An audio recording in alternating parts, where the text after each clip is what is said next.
I want to show you something. I can get it out of the envelope. This, you know what this is?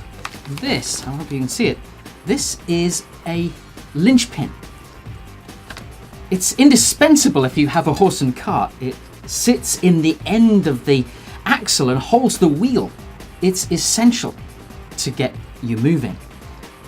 Are you essential to your organization? In this episode, we're going to be reviewing Linchpin by Seth Godin. Are you indispensable? This is Stephen TV, the leadership channel. In new thinking we trust. Watch, comment, share. For the longest time, we've thought in our companies that we want people who would keep their heads down, suck it up, and just get on with the day job. But actually, all the people who break the rules don't do any of those things. The ones who are indispensable seem to be able to break the rules and nobody minds. So what is it? What is it that makes you indispensable? What is it that's going to get you promoted to the next level? What is it that gets you headhunted from one company to another? What is it that gets you noticed? Seth Godin's a great writer. He's written a number of really good books that I'm going to look at in other shows. Purple Cow is probably my favourite of the moment. But Linchpin is really appropriate for you if you're thinking, how can you make yourself more indispensable? And actually, you know the answer already. One of the things that's really crucial about this, I think the single biggest idea in the book, if there was one page in this book that I could take to a desert island, my desert island page, if you like, it would be this one, page 211. Little story. Two people work in an investment bank. One has an MBA in finance with a focus on using the Black-Scholes asset pricing model to value options. He's a quants jock, he's a numbers guy, and a pretty good one. The other has pushed hard to become adept at working with people, and as a result has personal relationships with 27 of the bank's most important clients. Now, the point Godin goes on to make is, which one would you rather have in your organization? The point being that it's about your connections. You know that your network matters. This book points out that it's absolutely essential, and you've got to create a culture of connection around you. To be a linchpin in your organization, you've got to be at the center of an amazing network of people, both inside and outside the organization. Only a human being can nurture relationships, Godin says. It has to be done with flair and transparency, and it can't be done from a script. People will spot you a mile off if you're fake. If you're inauthentic, word of the moment, inauthentic. I don't even know if it is a word. The individual in the organization who collects, connects, and nurtures relationships is indispensable. And I think that's the key point. The subtitle of this book is How to Drive Your Career and Create a Remarkable Future. I think the point of the book, and the point that I want you to take away from this microscopic review of this amazing book. You can see how many notes and ideas there are in it for me, and this is supposed to be my area of expertise. The amazing single point is you need to connect with as many people as you can.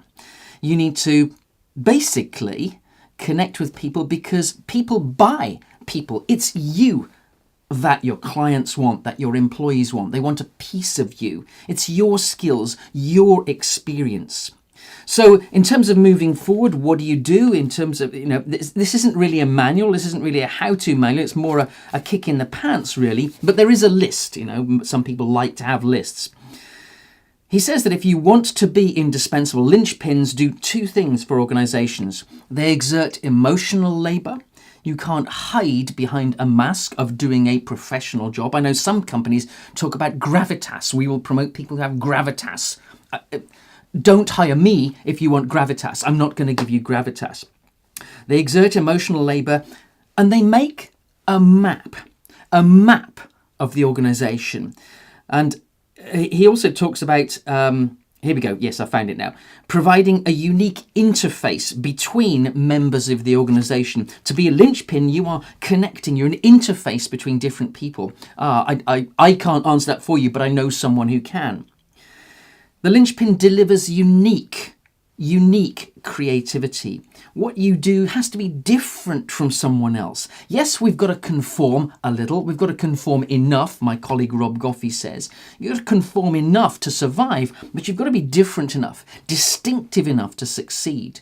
So don't be afraid to break the rules as long as you're adding value, as long as you're connecting people in the network. Leading customers. The linchpin leads customers, teaches customers, gives them huge value, provides deep domain knowledge. Now, you may not have to have all the domain knowledge, but as long as you know where you can get it or who inside your organization has that knowledge that you can share, then you're going to be a great linchpin.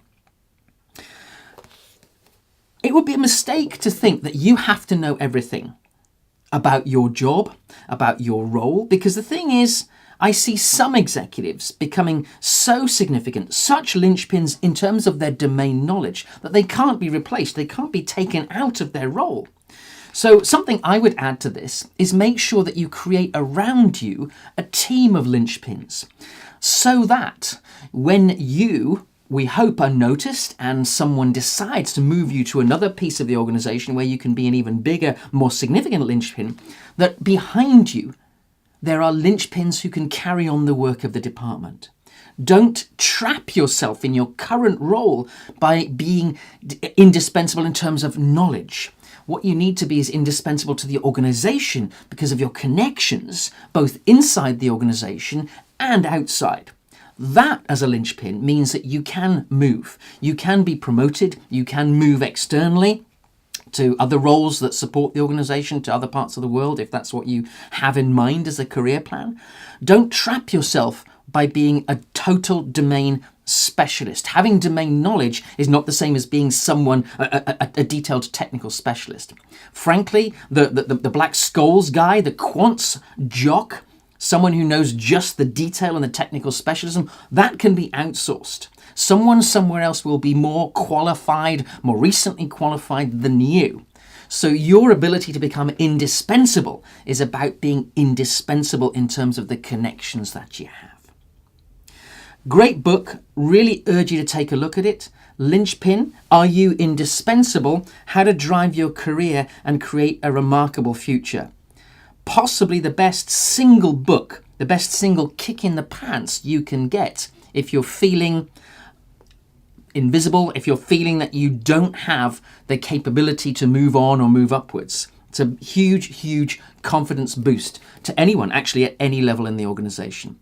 There's a ton of other stuff in this as well, about the lizard brain, about how we're hardwired to stop ourselves taking action, to stop ourselves becoming even more indispensable than we already are. But I think it's this point about your network. You are your network. I think we know this intellectually, but sometimes we forget it. Don't forget this. Your network is what makes you indispensable.